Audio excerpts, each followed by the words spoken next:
Parte 4. Capítulo 16. Mi historia. Todos somos uno. ¿Me quiere contar brevemente un poco de su niñez? Esto es algo que he pedido a muchos clientes. No se trata de que yo conozca todos los detalles, pero quiero obtener un patrón general del lugar de donde proceden. Si actualmente tienen problemas, los patrones que los crearon comenzaron desde hace mucho tiempo. Cuando yo era una niña de 18 meses, experimenté el divorcio de mis padres. No recuerdo que eso fuera malo. Lo que sí recuerdo con horror es cuando mi madre se fue a trabajar como sirvienta doméstica, donde se quedaba a dormir y me encargó con unas personas. Dicen que lloré sin parar durante 3 semanas. Las personas que me cuidaban no pudieron con eso y mi madre se vio obligada a recogerme y hacer otros arreglos. Admiro la forma en que pudo salir adelante como madre soltera. Sin embargo, en aquella época, lo único que me interesaba era que no estaba recibiendo toda la atención amorosa que antes tuve. Nunca he podido determinar si mi madre amó a mi padrastro o si se casó con él para proporcionarnos un hogar a nosotras, pero no fue una buena decisión. Este hombre se crió en Europa en un pesado hogar germánico lleno de brutalidad y nunca aprendió otra manera de manejar a una familia. Mi madre se embarazó de mi hermana y luego llegó la depresión de los años 1930 y nos encontramos atrapadas en un hogar de violencia. Yo tenía 5 años de edad. Para aumentar los males, más o menos en esa época, un vecino alcohólico, según recuerdo, me violó. El examen del médico aún sigue vivo en mi mente, así como el caso que se presentó en los tribunales, donde yo fui la testigo estelar. El hombre fue condenado a 15 años de prisión. En repetidas ocasiones me dijeron que todo fue por culpa mía, de modo que pasé muchos años con el temor de que cuando el hombre fuera puesto en libertad, vendría a buscarme para vengarse por haber sido yo tan terrible y haberlo metido a la cárcel. Pasé la mayor parte de mi niñez soportando abusos, tanto físicos como sexuales, amén de mucho trabajo duro. Mi autoimagen fue disminuyendo cada vez más y había pocas cosas que resultaban bien para mí. Comencé a expresar este patrón en el mundo externo. Cuando estuve en el 4º año, hubo un incidente típico de lo que era mi vida. Un día, celebrábamos una fiesta en la escuela y hubo varios pasteles que podíamos compartir. La mayoría de los niños en esta escuela, excepto yo, provenían de familias de la clase media alta. Yo vestía muy mal. Lucía un corte de pelo curioso, como de tazón, botines negros y olía al ajo crudo que debía comer todos los días para alejar a las lombrices. Jamás teníamos pastel. No podíamos darnos el lujo de comprarlo. Había una vecina anciana que me regalaba 10 centavos cada semana y $1 el día de mi cumpleaños y en Navidad. Los 10 centavos ingresaban al presupuesto familiar y con el $1 comprábamos mi ropa interior para el año en la tienda de baratijas.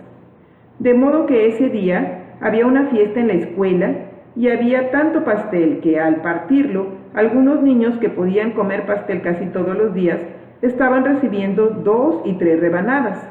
Cuando la maestra por fin llegó a mí, y por supuesto fui la última, ya no había pastel, ni una sola rebanada. Ahora veo con claridad que ya estaba convencida de que yo no valía nada y no merecía nada. Y esto fue lo que me colocó al final de la fila para quedarme sin pastel. Era mi patrón. Ellos solo eran el reflejo de mis creencias. A la edad de 15 años ya no pude soportar el abuso sexual y huí de mi casa y de la escuela. Encontré un trabajo como mesera en una cafetería y esto me pareció mucho más fácil que el pesado trabajo que debía realizar en el patio de mi casa. Como estaba sedienta de amor y afecto, y como mi autoestima era muy poca, Con gusto entregaba mi cuerpo a cualquiera que fuera amable conmigo. Poco después de cumplir los 16 años de edad, di a luz a una bebita. Consideré que sería imposible quedarme con ella. Sin embargo, pude encontrar un buen hogar para ella. Encontré a un matrimonio sin hijos que anhelaban tener un bebé. Viví en la casa de esta pareja durante los últimos 4 meses de mi embarazo y cuando ingresé al hospital, la niña nació con el apellido de ellos. En estas circunstancias, nunca experimenté la alegría de la maternidad, solo la pérdida y la culpabilidad y la vergüenza. En aquella época era algo vergonzoso y debía terminarse lo más pronto posible. Solo recuerdo sus enormes dedos de los pies, extrañamente muy parecidos a los míos. Si algún día nos volvemos a ver, sabré con seguridad que es mi hija si logro verle los dedos de los pies.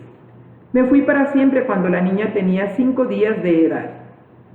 Inmediatamente regresé a casa y le dije a mi madre, la cual seguía siendo víctima: «Vámonos, no tienes que soportar todo esto, te voy a sacar de aquí».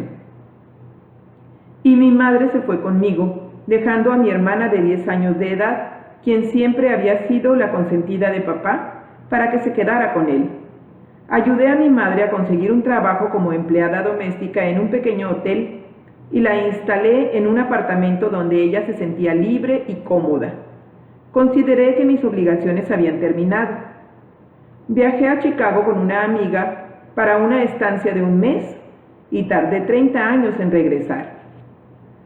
En aquellos días, la violencia que experimenté de niña, aunada al sentido de inutilidad que había desarrollado, atraían en mi vida a los hombres que me maltrataban y con frecuencia me golpeaban. Podría haber pasado el resto de mi vida censurando a los hombres y probablemente seguiría viviendo las mismas experiencias. Sin embargo, poco a poco, a través de experiencias positivas en el trabajo, mi autoestima aumentó y los hombres de ese tipo comenzaron a salir de mi vida. Ya no cabían dentro de mi viejo patrón en el cual inconscientemente creía que merecía el abuso. No perdono su comportamiento, no obstante, de no haber sido por mi patrón, ellos no se habrían sentido atraídos hacia mí. Hoy día, un hombre que abusa de las mujeres ni siquiera sabe que yo existo. Nuestros patrones han dejado de atraerse. Después de varios años en Chicago, realizando trabajos domésticos, tuve la suerte de convertirme en modelo de alta moda. Y, sin embargo, el hecho de modelar para los grandes diseñadores no ayudó mucho a mi autoestima. Solo me proporcionó más formas de encontrar faltas en mí. Me negaba a reconocer mi propia belleza. Estuve en la industria de la moda durante muchos años. Conocí y me casé con un maravilloso caballero inglés muy educado. Viajamos por todo el mundo. Conocí a la realeza e incluso cené en la Casa Blanca. Aunque era modelo y tenía a un marido maravilloso, mi autoestima seguía siendo baja hasta muchos años después, cuando comencé mi trabajo interior. Un día, después de 14 años de matrimonio, él me anunció su deseo de casarse con otra mujer, precisamente cuando yo empezaba a creer que las cosas buenas pueden ser perdurables. Sí, quedé destrozada, pero el tiempo pasa y seguí viviendo. Sentía que mi vida iba cambiando y una primavera un numerólogo lo confirmó al decirme que en el otoño ocurriría un pequeño acontecimiento que cambiaría mi vida. Fue tan pequeño que no lo noté hasta varios meses después. Por casualidad, asistí a una reunión en la Iglesia de la Ciencia Religiosa en la ciudad de Nueva York. Aunque el mensaje era nuevo para mí, algo dentro de mí me dijo: «Pon atención», y así lo hice. Asistí a la ceremonia dominical y además comencé a tomar las clases semanales. Estaba perdiendo el interés en el mundo de la belleza y de la moda. ¿Cuántos años más podría preocuparme por la medida de mi cintura o por la forma de mis cejas? A pesar de haber desertado de la escuela preparatoria y de que nunca estudié nada, me convertí en una estudiante ávida que devoraba cualquier cosa que llegara a mis manos relacionada con la metafísica y con la curación. La Iglesia de la Ciencia Religiosa se convirtió en un nuevo hogar para mí. Aunque la mayor parte de mi vida continuaba como siempre, este nuevo curso que estaba estudiando comenzó a ocupar cada vez más tiempo. Cuando menos lo pensé, habían pasado 3 años y era elegible para presentar mi solicitud para ser una practicante autorizada de la iglesia. Pasé la prueba y así fue como empecé como asesora de la iglesia hace muchos años. Fue un pequeño comienzo. Durante todo este tiempo me volví meditadora trascendental. Mi iglesia no impartiría el programa de capacitación ministerial durante un año, de modo que decidí hacer algo especial por mí. Asistí a la universidad durante 6 meses, MIU, la Universidad Internacional de Maharishi, en Fairfield, Iowa. Fue el lugar perfecto para mí en esa época. Durante el primer año, todos los lunes en la mañana, empezábamos un nuevo tema acerca de cosas que solo había escuchado, tales como biología, química e incluso la teoría de la relatividad. Todos los sábados en la mañana había una prueba. Tenía libre los domingos y el lunes en la mañana comenzábamos de nuevo.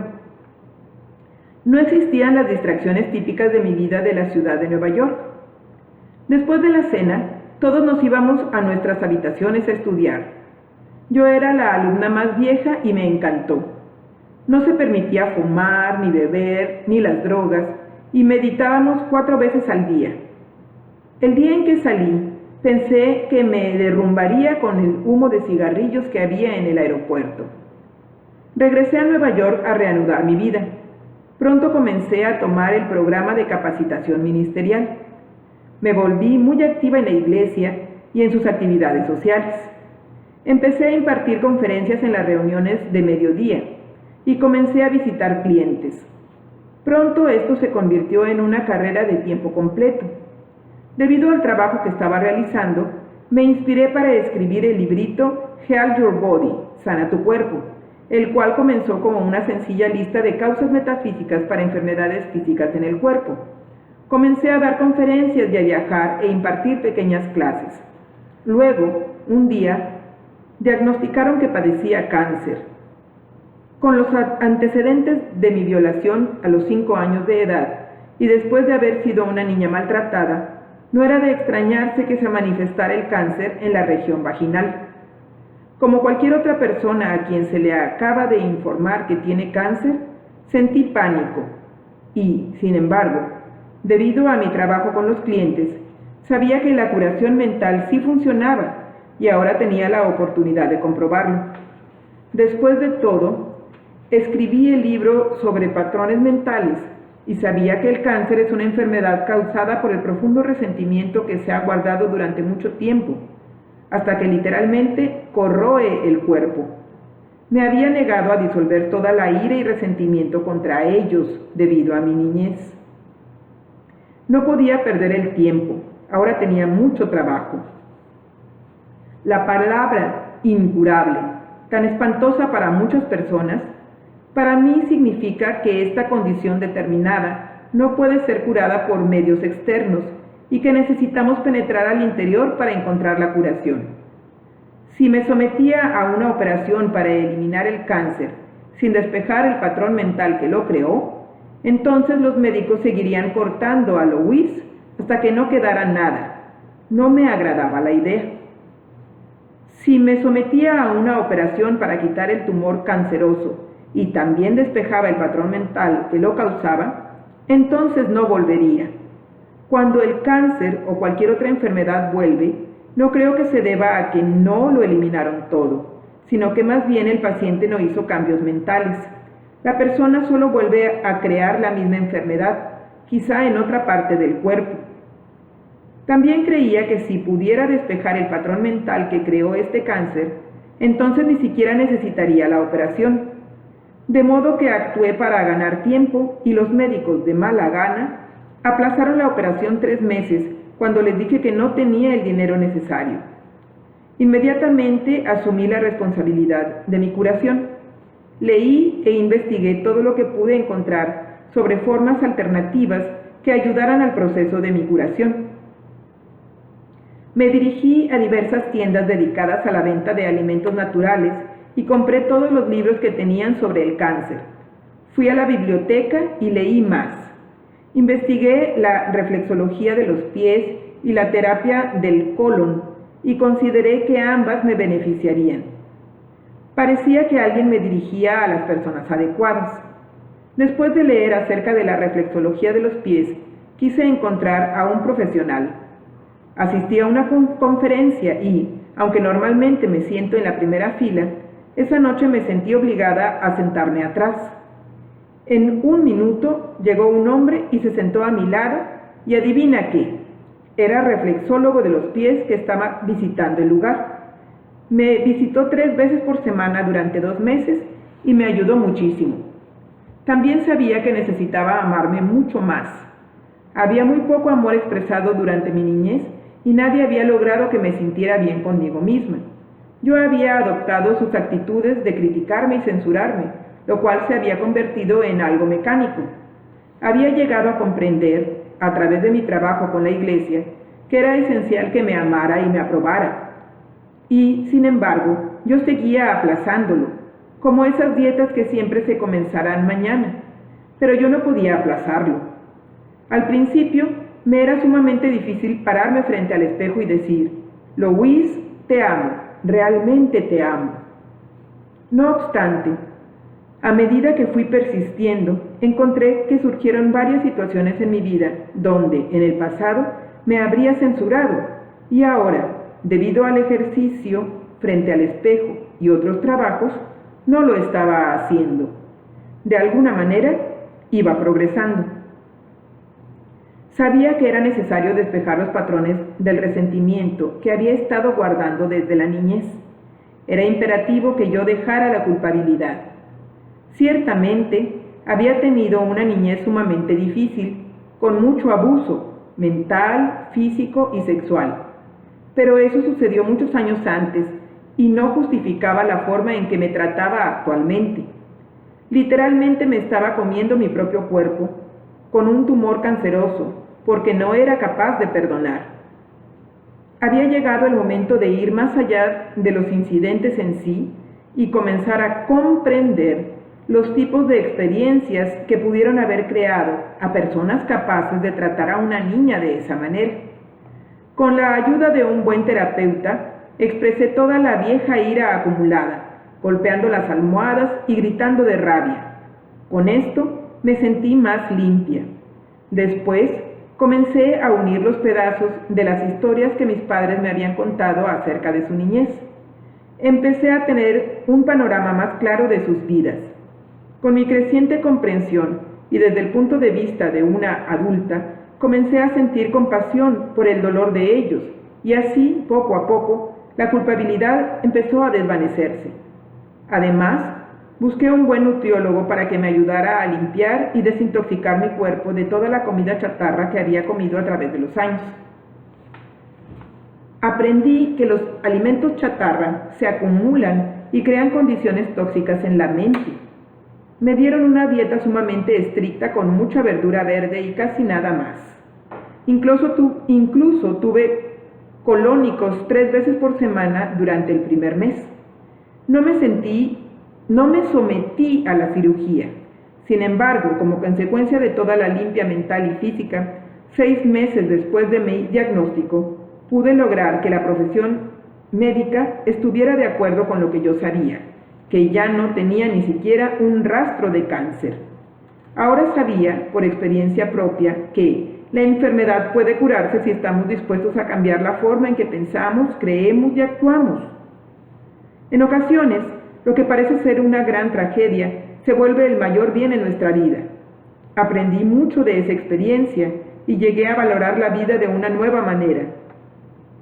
Empecé a ver lo que realmente era importante para mí y, finalmente, decidí abandonar la desarbolada ciudad de Nueva York y su clima extremoso. Algunos clientes insistieron en que morirían si yo los dejaba y les aseguré que regresaría 2 veces al año para ver su progreso, y les dije que los teléfonos llegan a cualquier parte, de modo que cerré mi negocio e hice un descansado viaje por tren a California. y decidí comenzar en Los Ángeles. Aunque allí nací muchos años antes, casi no conocía a nadie, salvo a mi madre y a mi hermana. Ambas vivían ahora en las afueras de la ciudad, a 1 hora de distancia. Nunca habíamos sido una familia muy unida ni muy abierta, pero recibí una sorpresa desagradable al saber que mi madre había estado ciega desde hacía algunos años y nadie se molestó en informármelo. Mi hermana estaba demasiado ocupada para verme, de modo que la dejé en paz y comencé a establecer mi nueva vida. Mi librito, Heal Your Body, Sana tu Cuerpo, me abrió muchas puertas. Empecé a asistir a todas las reuniones del tipo Nueva Era que encontré. Me presentaba y cuando era oportuno, regalaba una copia del librito. Durante los primeros 6 meses, pasé mucho tiempo en la playa, a sabiendas de que cuando estuviera realmente ocupada, tendría menos tiempo para ocupaciones tan descansadas. Lentamente llegaron los clientes. Se me pidió que diera conferencias aquí y allá, y las cosas empezaron a estabilizarse mientras Los Ángeles me acogía. En un par de años pude mudarme a una bonita casa.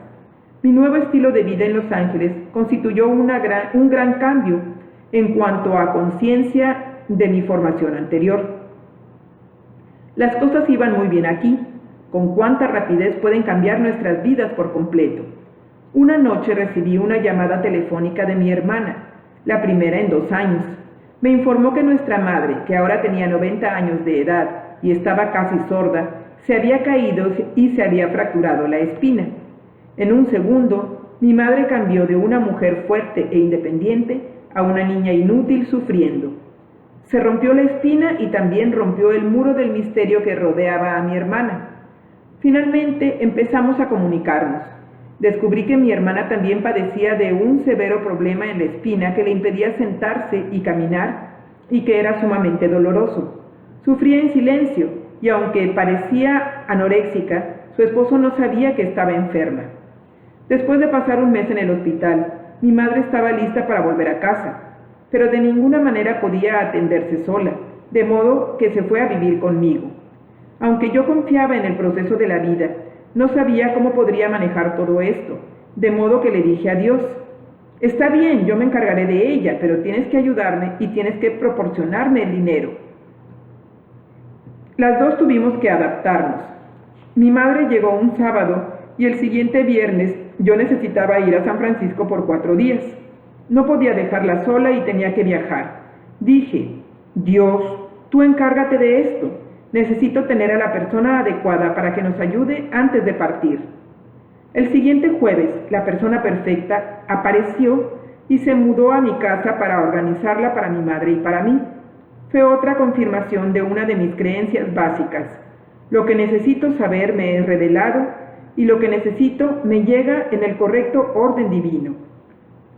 Comprendí que era otra etapa de aprendizaje. Tenía la oportunidad de despejar toda aquella basura que venía arrastrando desde la niñez. Mi madre no pudo protegerme cuando era niña.